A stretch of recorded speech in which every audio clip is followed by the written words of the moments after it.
9/11 Conspiracy is written and read by Albert Jack. Retail sample. One of the most important things in such an investigation, as with any murder investigation, is to work out a motive. Discover the motive and you will surely get your man. And by motive it means who has the most to gain. And that is not Bin Laden or Al-Qaeda, who knew they would immediately be blown away or at the very least be on the run for the rest of their lives. Look how they ran immediately into the caves of Tora Bora. They knew what was coming, and where are they now? And George Bush didn't have much to gain either. Despite being a militant Christian, I believe him to be a decent man, albeit way out of his depth. And it wasn't the American people either who have endured untold suffering since September the 11th, 2001. Thousands have lost loved ones, thousands have lost homes and businesses. Everybody has lost their freedom of movement and true liberty, the very thing America once stood for. It's not the Arab nations either. Look at the mess over there. And certainly not the Europeans, who are suffering the backlash with millions of fleeing Arabs surging over their borders, many of whom have bad intentions for the future. And it's not the Russians or the Chinese. What have they gained? Who is it then, in your opinion and not mine, who has gained the most from the events of 9/11? Who displayed the motive? Who are proven to have been involved at every level and on every turn, somewhere and somehow? Who appear in every story that is connected to all the known facts, even if we're not sure how or why?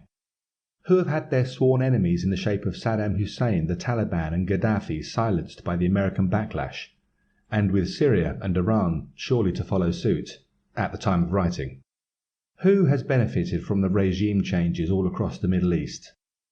Look closely again at World Trade Center Building 7 and the important smoking gun, the Twin Towers and the men in suits who walked through the fire to survival, the dancing Israelis and the questionable evidence provided by the US Solicitor General about his wife's phone calls, and the pilots who couldn't fly the aircraft, suspects who were alive after 9/11 and one who was dead long beforehand. Very questionable and contradictory evidence from the airline itself, Betty Ong and that staircase, no plane at either the Pentagon or in the field in Shanksville, and the captain in the Israeli Defense Force's elite anti-terrorist unit who was a hostage rescue specialist sitting with the hijackers on Flight 11. And then there are those two dark windowless military-looking planes at the Twin Towers. And we even have the American-Israeli Secretary for Defense and his company's flight interruption systems for remotely controlling passenger jets in case of a hijack. And remember those thousands of BB-18 fuse holders on the 90th floor of the World Trade Center where an Israeli art group were carrying out a project that involved removing a window and abseiling equipment? There are at least 2 senior American politicians lying about their involvement. The suspicious goings-on at the Otis Air Force Base, architects and engineers for truth, pilots for 9/11 truth, Israelis posing as Arabs in India, and the nanothermite found in the debris of the World Trade Center attacks that could not be possibly linked to Al-Qaeda.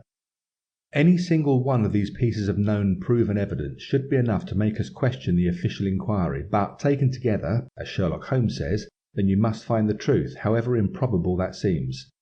We can work out for ourselves who benefited the most and who has suffered the most, and then decide if Bin Laden coordinated all of this from a cave. Don't get me wrong here, he had done some terrible things and needed taking out before he did any more, but 9/11 was not one of them. We can do our own thinking, our own research. We don't have to rely on Fox News, the BBC or CNN or the 9/11 Commission report. We can draw our own conclusions from the known facts. End of free sample. 9/11 Conspiracy is written and read by Albert Jack.